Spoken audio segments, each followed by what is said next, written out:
This is Joseph Waring reporting at LTE Asia in Singapore. Today I'm joined by the CEO of Orga Systems, Ramez Younan.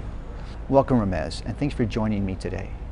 As mobile broadband traffic soars, operators are grappling with the difficulty of having to invest in their 3G and 4G networks, yet the corresponding revenue isn't quite matching that. So can you give us some insight into how operators are dealing with that gap? So you're absolutely right, Joseph. This is exactly where the challenge is, where you have seemingly decreasing revenues because of competition and increasing network costs. But the good news is that while seemingly it is reducing because of competition, is actually the revenue streams are growing, where you have not only from telecommunications, but from all other industries, where you have the telecommunication itself raised maybe 2 billion connections, additional connections just in the last 2 years. The CAGR of telematics is soaring at 27%, utilities at 50+% in some regions.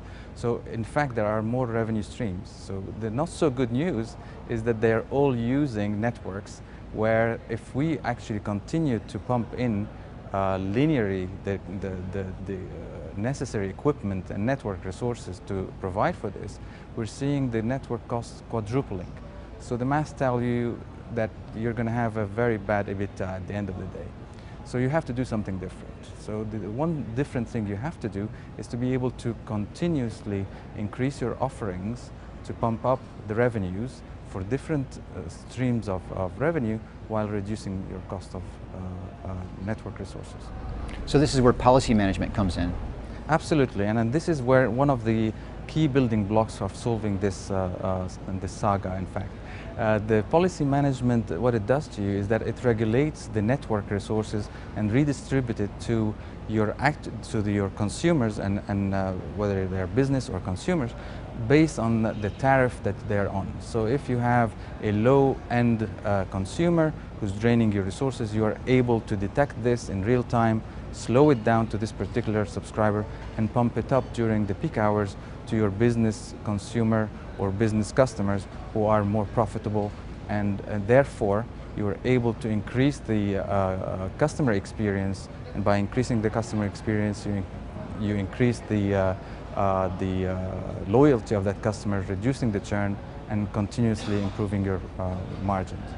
Link this to a integrated rating and charging billing engine, and then you are able to actually provide an additional source of revenue for those people who are unable to access, or on the low end side, unable to access the service they requested, by providing an additional tariff, an additional charge for that session. So operators are experimenting with different pricing plans. Why has it taken so long for them to look in this direction and move away from flat rate plans? Well, the flat rate plans, let's remember, they were created before the boom in data. So they were, because a lot of competition came in, a lot of licenses were produced in different countries, and everybody wanted to attract the consumer and raise their market share by flattening the rates. But guess what happened? Everybody was thinking, oh, smartphones adoption is going to take a longer time, but now we're seeing that maybe actually even in Asia, 1/3 of the population has smartphones today. So now the flat rate doesn't fit. So they are in a dilemma. Do I lose the flat rate and charge them by usage, and therefore have the risk to alienate them and they move to another competitor who's still providing the flat rate? So this is the dilemma. And the only option we see is moving from flat rate to redistributed based on your charging, or somewhere in the middle, where you have a combination of a flat rate with a cap, where you're able to have be continuously to use your session by additional tariffs and additional charges.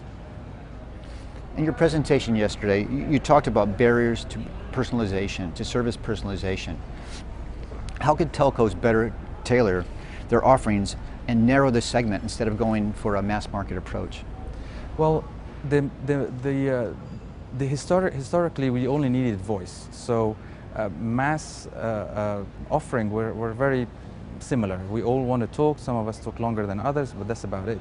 But now data explosion, data is in multiple, it's not just SMS, it's surfing, it's advertisement, it's videos, it's content, it's application, and so on.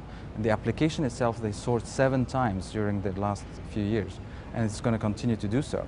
So, and if you look, not everybody is using the same application. So, in fact, we are all different.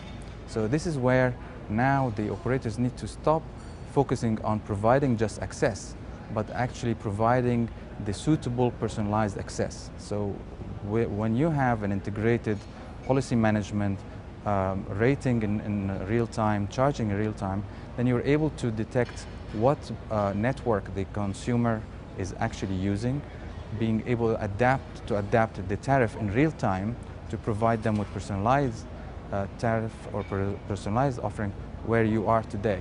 So if you're going towards a petrol station, you want to know where's this petrol station. If you go and pay with your mobile payment, and then you can get actually 2 cents off of your liter of gas, or equally in supermarkets and so on. So it's very personalized for you to be able to have this good customer experience as over and top of just the access. So it's a big change for a lot of operators. It is a big change, and if you look actually all the 9 out of 10 operators, they realize that they have to move to other industries. So they cannot tackle the same mindset of just access in other industries, because at the end of the day, they have to be able to understand that their consumer is using a utility, whether it's energy or water or payments or calls or surfing, and each of us are very different, and you have to be able to provide an offering that within the ecosystem of the consumer, in partnerships with over-the-top players, in partnership with other operators in other industries and so on. Thank you, Ramez, for joining me today. Thank you.